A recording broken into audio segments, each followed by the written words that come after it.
Eu quero te mostrar, sabe, como a fé em Deus, ela pode se tornar um antídoto para a ansiedade que tenta dominar o teu coração. Antes de continuar, eu quero que você participe comigo. Escreva nos comentários qual é a sua maior preocupação, sabe? Qual o maior sentimento de preocupação que realmente tem roubado a sua paz ultimamente. Pode ser um futuro incerto, pode ser um problema familiar, pode ser uma questão financeira. Compartilhe, irmão, porque esse vídeo pode ser exatamente a resposta que você precisa, mas também pode ser a palavra que vai abençoar alguém que vai ler o seu comentário. Mas antes de tudo, a gente precisa entender uma coisa: a reconhecer a ansiedade e entregar ela de fato a Deus, sabe? A ansiedade, irmão, ela é uma das marcas mais evidentes, sabe, da nossa geração. Ela aparece em diferentes formas, sabe? De preocupação com o futuro, medo de perder, insegurança em relações, decisões que a gente precisa tomar, pensamentos acelerados que não nos deixam dormir direito. Muitos tentam esconder ou minimizar a ansiedade, sabe? Mas a verdade é que todos nós, em algum momento, enfrentamos esse inimigo silencioso. O primeiro passo para vencer a ansiedade, irmão, não é negar a ansiedade, mas é reconhecê-la diante de Deus, sabe? A Bíblia, ela não trata a ansiedade como algo irrelevante, como muitos pensam. Muito pelo contrário, sabe? Ela nos mostra que a ansiedade é um peso que pode paralisar a alma e enfraquecer a fé. É por isso que em Filipenses capítulo 4, versículos 6 e 7, nós temos um conselho poderoso, sabe? O texto vai dizer assim: não andeis ansiosos por coisa alguma. Antes, em tudo, sejam os vossos pedidos conhecidos diante de Deus pela oração e súplica com ações de graça. E a paz de Deus, que excede todo entendimento, guardará os vossos corações e as vossas mentes em Cristo Jesus. Nota, irmão, que o texto não diz que a ansiedade nunca vai surgir. Muito pelo contrário. Ele parte exatamente do pressuposto que ele virá, mas nos aponta o que a gente fazer quando a ansiedade chegar, é levá-la a Deus. Reconhecer a ansiedade não é se conformar com ela, mas é decidir que você não vai carregar sozinho esse peso. Essa é a diferença entre quem vive escravo das preocupações e quem aprende de fato a confiar em Deus, mesmo em meio às preocupações. Jesus, ele também falou isso no Sermão do Monte, sabe? Lá em Mateus capítulo 6, versículo 25 ao 27, ele nos convida a olhar para as aves dos céus, os lírios do campo. E Jesus, ele disse assim: olha, por isso vos digo que não andeis ansiosos pela vossa vida, quanto àquilo que vocês vão precisar para comer ou beber, nem pelo vosso corpo, quanto ao que haveis de vestir. Não é a vida mais do que o alimento e o corpo mais do que o vestuário? Olhai para as aves do céu, que elas nem semeiam, nem colhem, nem ajuntam em celeiros, e o vosso Pai Celestial as alimenta. Não tendes vós muito mais valor do que elas? E Jesus ainda completa dizendo assim: qual de vós, por ansioso que esteja, pode acrescentar um côvado ao curso da sua vida? Irmão, a chave está exatamente aqui. A ansiedade, ela não acrescenta nada. Ela apenas rouba. Ela rouba o sono, ela rouba a alegria, ela rouba a confiança em Deus. Por isso que, quando você sentir a sua mente acelerada, não lute para controlar a ansiedade com a sua própria força, porque você não vai conseguir. Isso é como tentar apagar o fogo com gasolina, irmão. O caminho, na verdade, é reconhecer. É dizer assim: Senhor, eu estou ansioso, Senhor. Eu não consigo lidar com isso sozinho, mas eu entrego esse peso nas tuas mãos. Esse reconhecimento, irmão, é libertador, sabe? Muitas pessoas pensam que fé é fingir que nada está acontecendo, mas elas estão enganadas nesse ponto de vista. Não é isso que fé é. Fé não é negação, sabe? A fé verdadeira, ela olha para a realidade, ela admite a fraqueza e ela escolhe depender de Deus. Foi isso que Davi fez no Salmo 55, verso 22. Ele disse: entrega o teu caminho ao Senhor, confia nele e o mais ele fará, disse o salmista.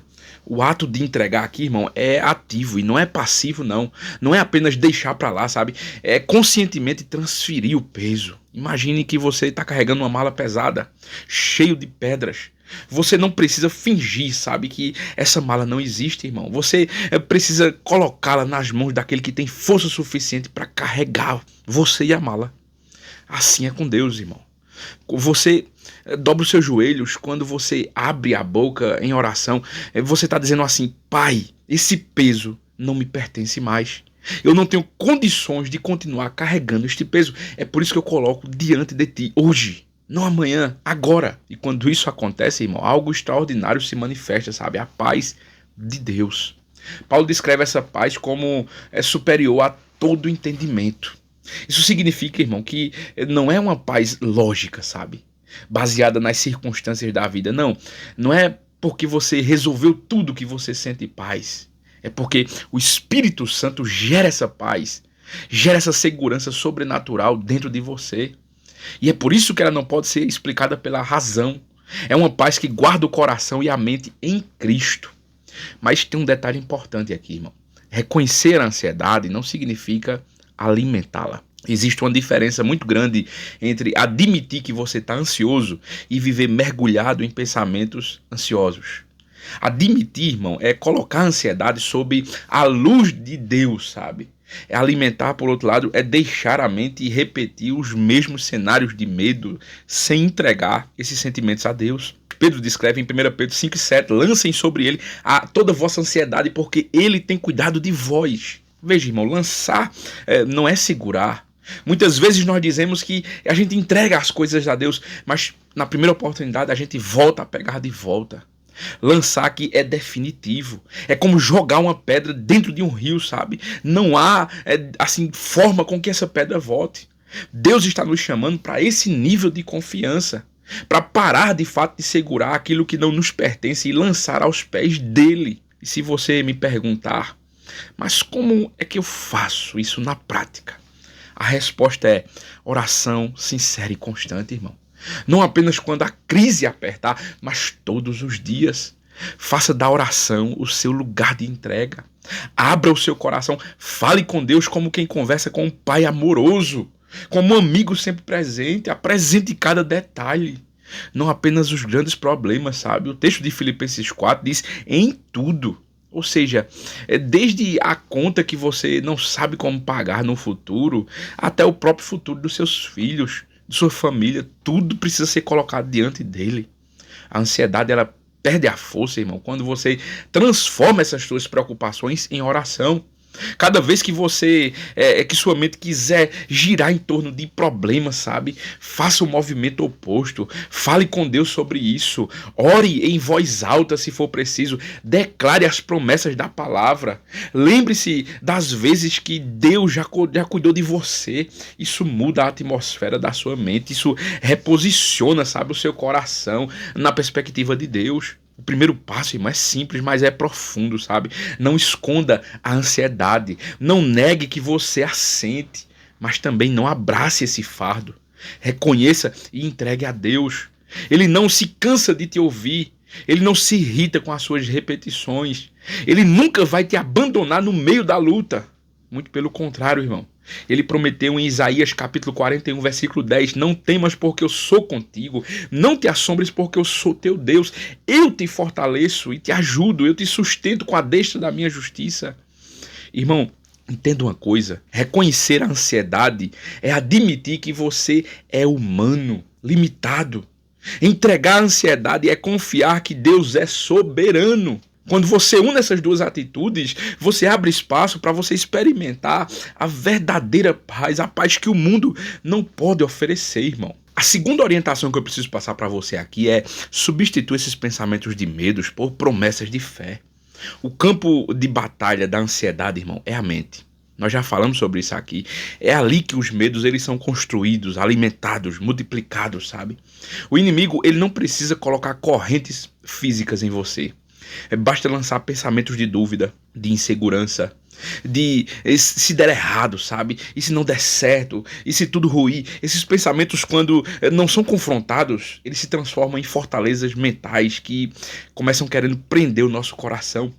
Paulo, quando escreve aos Coríntios, na segunda carta, capítulo 10, versículo 4 e 5, ele diz assim: porque as armas da nossa milícia não são carnais, mas sim poderosas em Deus para destruição das fortalezas, destruindo os conselhos e toda altivez que se levanta contra o conhecimento de Deus e levando cativo todo o entendimento à obediência de Cristo. Veja, irmão, preste atenção.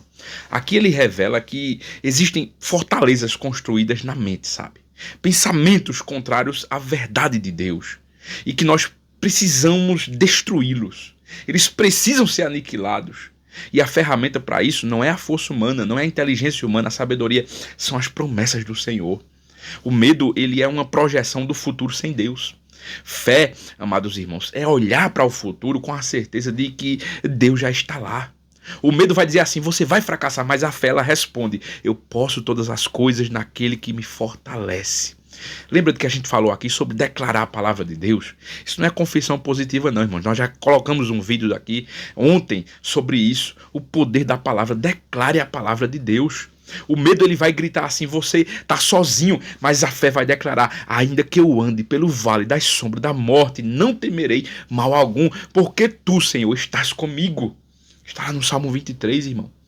Esse processo de substituição, irmão, é prático. Ele não se trata aqui de um pensar positivo, não é isso. Mas é de confrontar cada mentira com uma promessa verdadeira. É uma disciplina espiritual que exige vigilância, irmão. Quando o medo tenta dominar, você precisa conscientemente decidir qual é a voz que você vai alimentar. Ou você alimenta a voz da ansiedade, ou a voz da palavra de Deus. Em Filipenses 4:8, Paulo ele diz assim, olha, quanto ao mais, irmãos, tudo que é verdadeiro, tudo que é honesto, tudo que é justo, tudo que é puro, tudo que é amável, tudo que é de boa fama, se há alguma virtude, se há algum louvor nisso, pensai. Perceba, irmão, que ele não está apenas dizendo para você pensar, ou não pensar, na verdade, em coisas ruins, mas ele está dizendo para você encher a sua mente com aquilo que é verdadeiro, com aquilo que de fato edifica. Em outras palavras, não basta expulsar o medo, é preciso substituí-lo por algo melhor, algo superior, algo verdadeiro. Um exemplo prático aqui, irmão, é alguém que enfrenta a ansiedade financeira, por exemplo. Pode passar muitas vezes horas mentalmente repetindo assim, eu não vou conseguir pagar a conta, vai dar errado, eu vou perder tudo. Esses pensamentos, eles criam uma atmosfera de desespero. Mas quando essa mesma pessoa pega uma promessa como Filipenses 4:19, o meu Deus, disse Paulo, suprirá todas as vossas necessidades, segundo as suas riquezas na glória em Cristo Jesus. E a repete, irmão, e ora sobre ela, declara em voz alta, algo muda na sua mente, a mente começa a ser reprogramada pela verdade da palavra de Deus e recurso vai chegar na sua vida. Não quer dizer que você vai ficar passivo, que você não vai precisar fazer nada, mas quer dizer que a sua mente vai estar alinhada com a verdade da palavra de Deus e tudo vai dar certo, irmão. Isso não significa ignorar, sabe, a realidade. A conta continua existindo, o problema ainda vai estar lá. Mas agora existe uma lente diferente. Em vez de você olhar para a falta, você vai olhar para o Deus que supre. O medo ele vai perder força, porque a fé ela vai ser ativada, sabe? A psicologia chama isso de substituição cognitiva, mas a Bíblia ela já nos ensina há séculos, irmãos.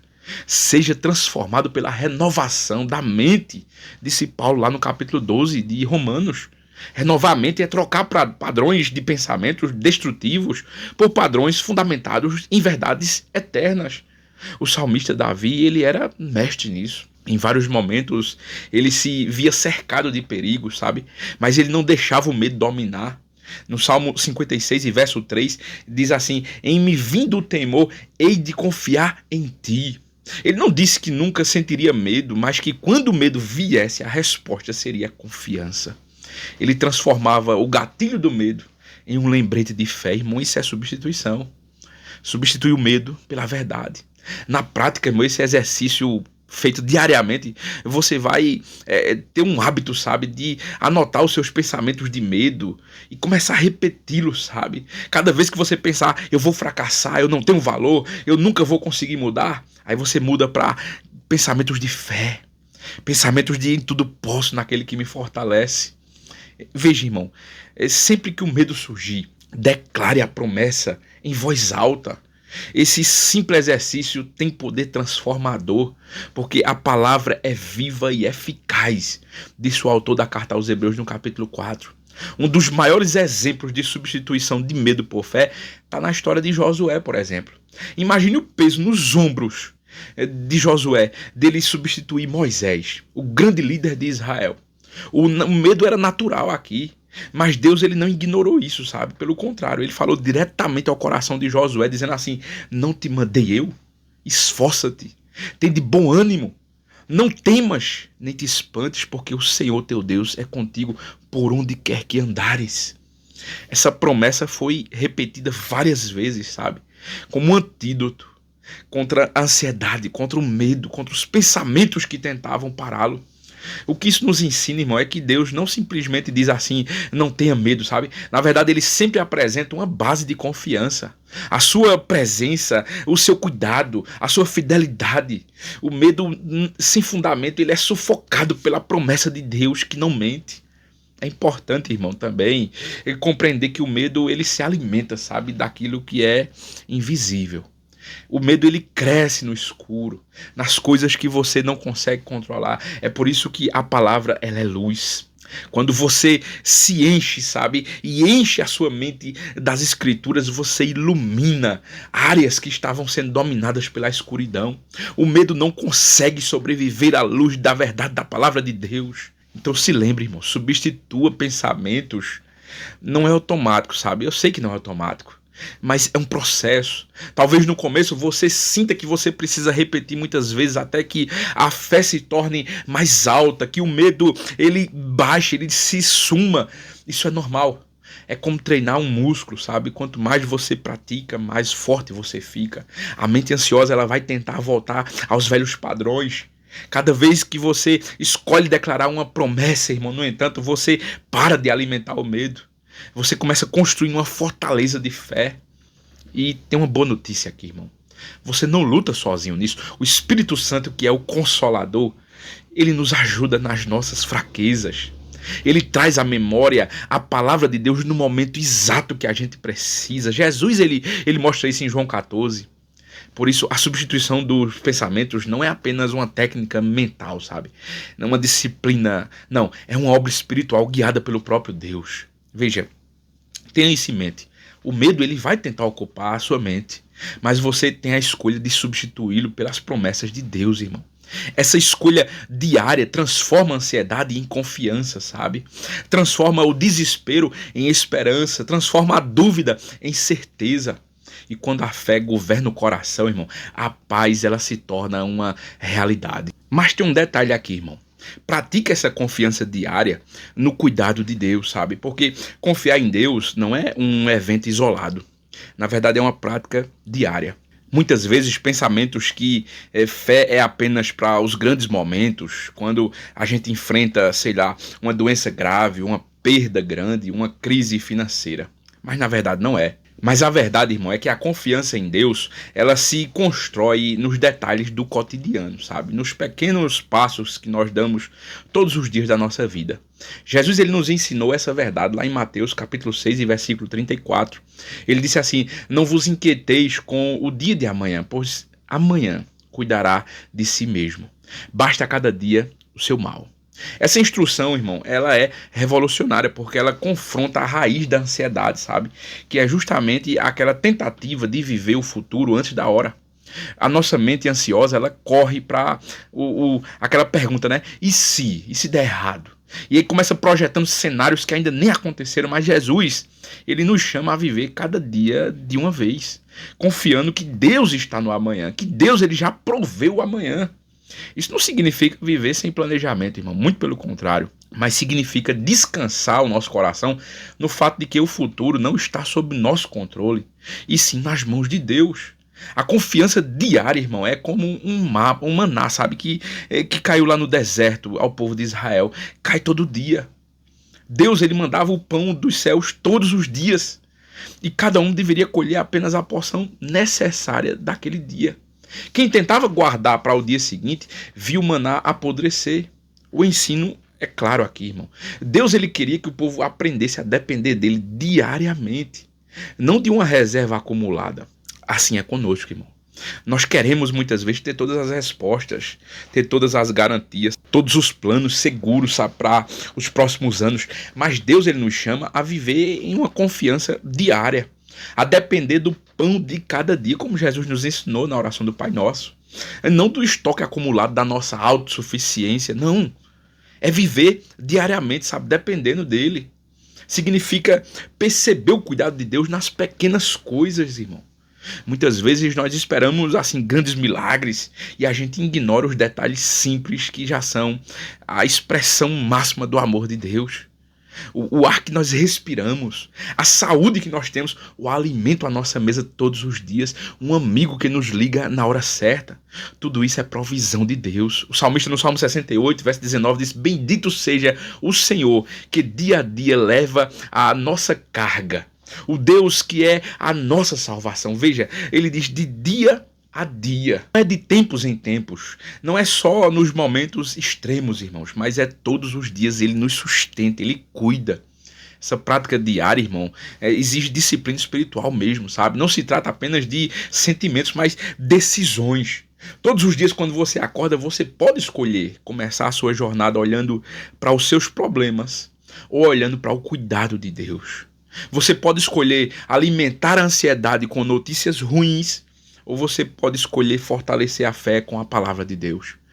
Pode ser escolher carregar sozinho ou lançar a sua carga nas mãos de Deus. Em Provérbios 13, versos 5 e 6, tem uma chave aqui, sabe, para esse estilo de vida. O proverbista diz assim: confia no Senhor de todo o teu coração e não te estribes no teu próprio entendimento. Antes, reconhece-o em todos os teus caminhos e ele endireitará as tuas veredas. Confiar, irmão, não é apenas um sentimento de paz, é um ato de abrir mão do controle e reconhecer Deus em todas as áreas da tua vida. É dizer assim: Senhor, eu não entendo tudo, mas eu sei que tu estás no comando.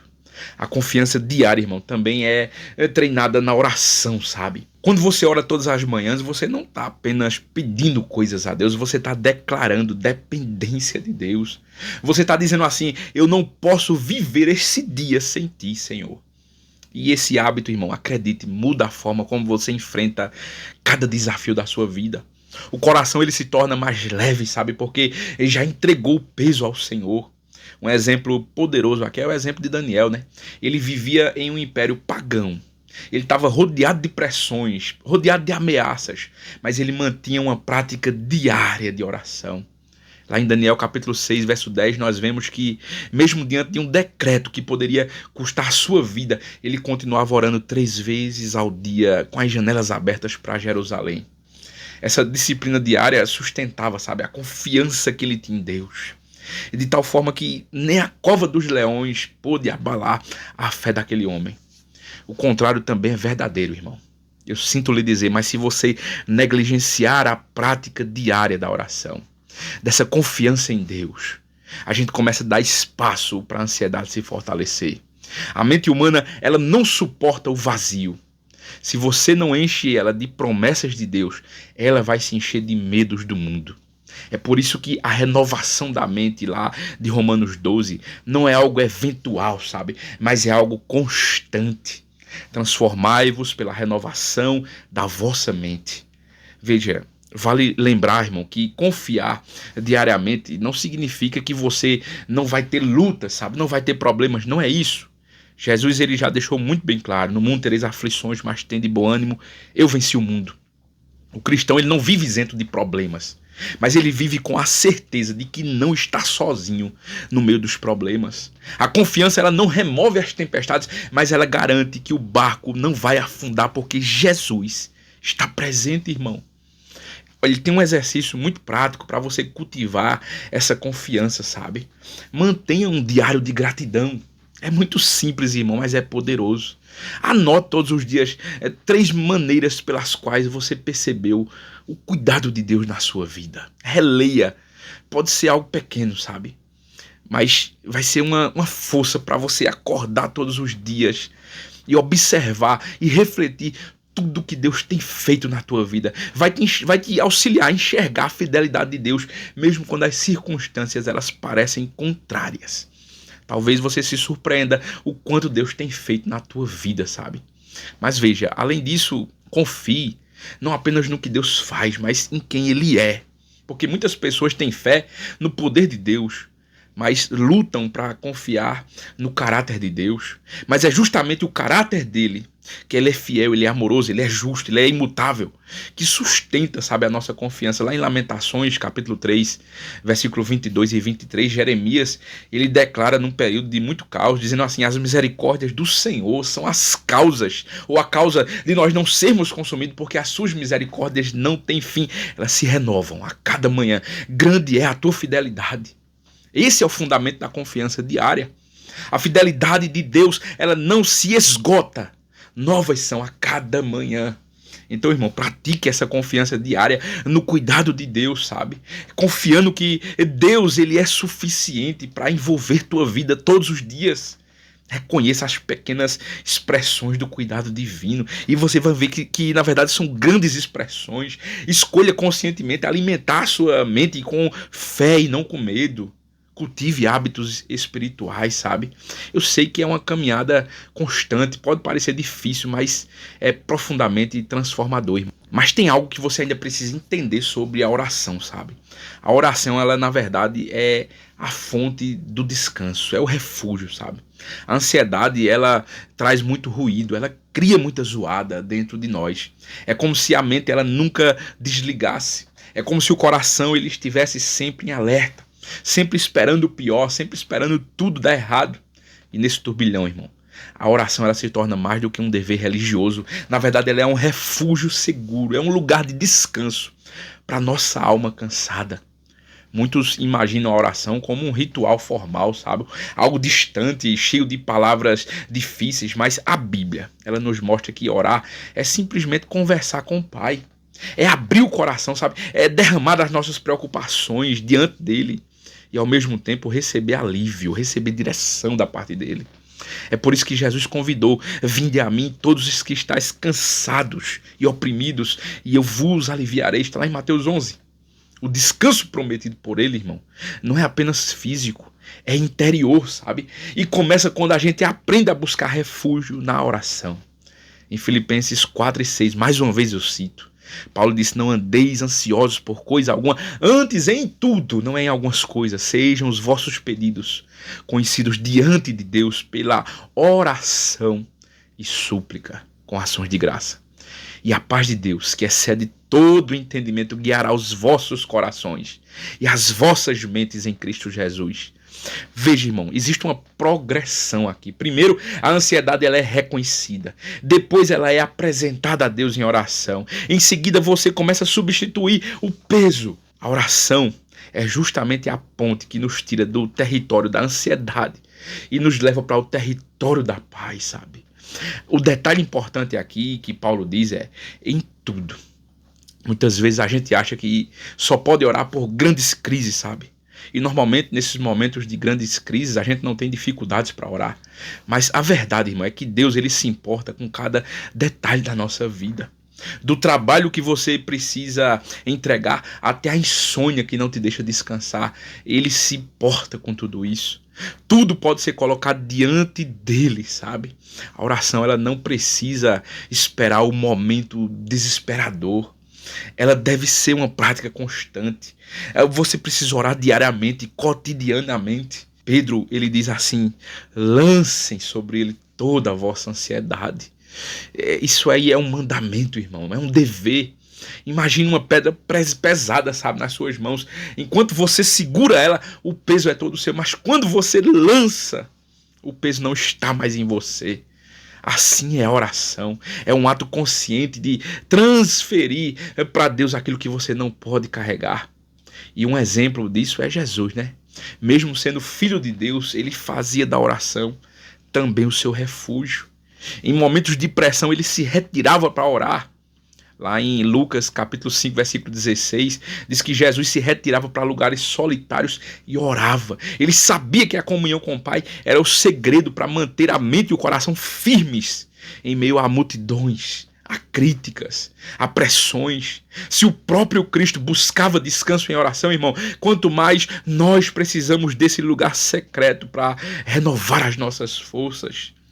E o que acontece quando nós oramos, irmãos? Primeiro, nós somos lembrados de quem realmente está no controle. A ansiedade, ela tenta nos convencer que tudo depende de nós, sabe? Mas a oração, ela nos reposiciona em Cristo. É na oração que nós sabemos que nós não somos senhores do futuro. Deus é. Segundo, nós somos fortalecidos interiormente. Em Isaías 40, versículo 31, declara: mas os que esperam no Senhor renovarão as suas forças, subirão com asas como águias, correrão e não se cansarão, andarão e não se fatigarão. Essa renovação não é apenas física, irmão, é espiritual, é emocional. Na prática, a oração também nos ajuda, irmão, a nos organizar, sabe? A organizar os nossos pensamentos. Quando você começa falando com Deus, você coloca para fora aquilo que estava te sufocando por dentro. O caos mental começa a ser ordenado, sabe? É como escrever num diário mesmo. De repente, o que parecia confuso ganha clareza. Só que nesse caso, não é apenas um exercício psicológico, mas é espiritual. Você começa falando e o Espírito Santo vai ministrando ao teu coração. A oração como refúgio, irmão, não significa ausência de resposta, sabe? Imediata. Na verdade, Deus, ele muda a situação, mas outras vezes ele vai mudar exatamente você no meio da situação. Paulo, ele experimentou isso quando ele pediu que Deus retirasse dele o espinho na carne. A resposta foi muito clara da parte de Deus: a minha graça te basta, Paulo, porque o meu poder se aperfeiçoa na fraqueza. Às vezes a oração ela não vai eliminar a dor, mas ela vai trazer descanso na graça de Deus. É por isso, irmão, que nós não devemos buscar a oração como uma fórmula, sabe, de resolver problemas somente. Não é só isso, mas é um lugar de encontro com Deus, é um lugar de cura, é um lugar de descanso, de refúgio, sabe? Mesmo em meio às circunstâncias que ainda não foram resolvidas. Mas quando você está em oração, você entende que há um Deus no controle de tudo. Mas tem um ponto essencial aqui, irmão. A oração ela nos conecta às promessas, sabe? Quando você ora declarando as escrituras, a sua fé ela é fortalecida. O medo perde a força porque a palavra traz luz. Lembre-se que o salmista escreveu no Salmo 119: lâmpada para os meus pés é a tua palavra e luz para o meu caminho. Quando nós oramos com base na palavra de Deus, irmãos, nós iluminamos os nossos caminhos escuros, sabe? Nós encontramos segurança para continuar. E nós não podemos esquecer da oração de gratidão, né? Paulo, ele não disse apenas para que nós apresentemos os nossos pedidos, mas que nós o façamos com ações de graça. A gratidão, ela transforma a perspectiva. Quando você agradece, mesmo antes da resposta, o seu coração, ele é treinado a confiar. Você passa a ver não apenas o que falta, mas o que Deus ele já fez e continua fazendo. E isso acalma sua mente, isso traz esperança para você. Na vida prática, irmão, fazer da oração refúgio significa reservar momentos do dia para falar com Deus mesmo, sabe? Poder acordar e durante uma pausa no trabalho, talvez, falar com Deus. Isso é importante. Nem que seja 5 minutos por dia, abrir um espaço de comunicação com Deus.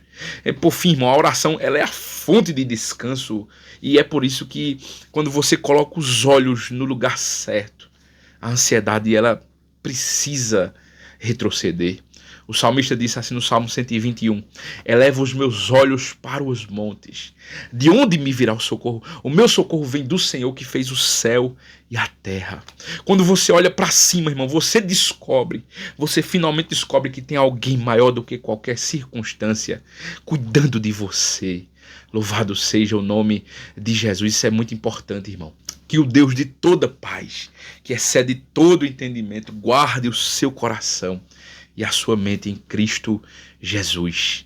Irmão, se essa palavra falou com você de alguma forma, curta este vídeo, compartilhe, se inscreva para mais vídeos como esse e deixa aqui nos comentários aquilo que você tem ouvido da parte de Deus, que está tranquilizando o teu coração hoje através dessa mensagem. Deus te abençoe.